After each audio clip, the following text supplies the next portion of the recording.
আসসালামু আলাইকুম রহমতুল্লাহি বরকাতু। বন্ধুরা, ভালো মৃত্যু পেতে চাইতে হলে আপনাকে ভালো আমল করতে হবে। অবশ্যই আমি বলার আগে কিছু কথা বলবো আপনাকে। বন্ধুরা, আপনারা যারা আছেন 5 ওয়াক্ত নামাজ পড়বেন, মেসওয়াজ করবেন। 5 ওয়াক্ত নামাজের আগেই উজুর আগেই আপনারা মেসওয়াজ করবেন। মেসওয়াজ করলে আপনার দাঁতের মাড়িগুলো শক্ত হয়ে যায়। আর ব্রাশ দিয়ে আপনারা যখন ব্রাশ করেন তখন আপনার অতটা হয় না। আপনারা গাছের ডাল দিয়ে মেসওয়াজ করবেন।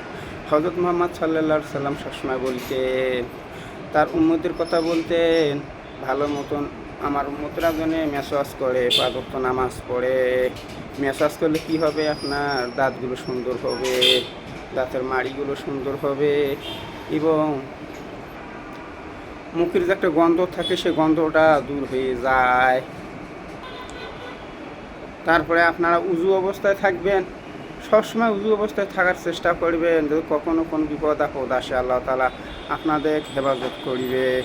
উজু থাকার কারণে আপনাদের জন্য একটি আল্লাহ তাআলা ফেরেশতা নিযুক্ত করে রাখছেন।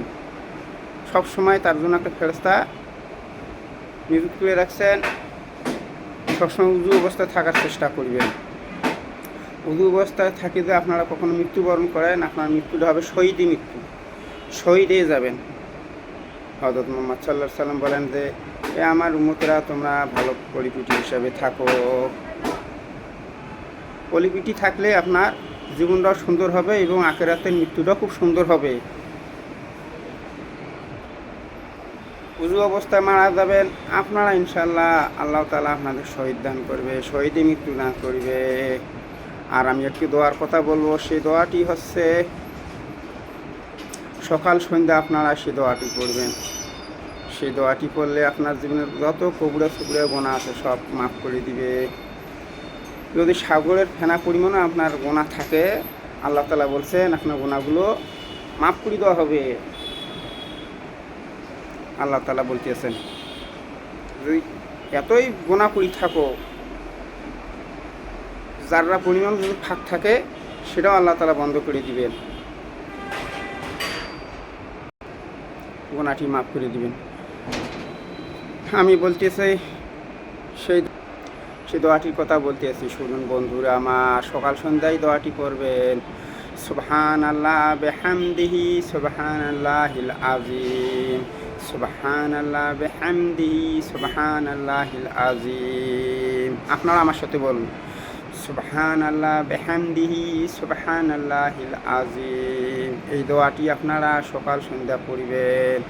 আপনার যদি সাগরের পরিমাণও যদি গোনা থাকে, আল্লাহ তাআলা বলছেন আমি মাফ করে দেব।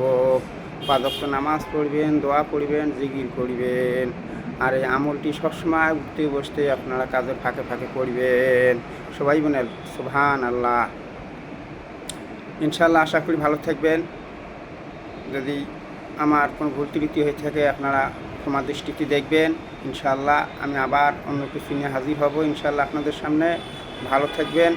আসসালামু আলাইকুম রহমতুল্লাহি বরকাতুহু।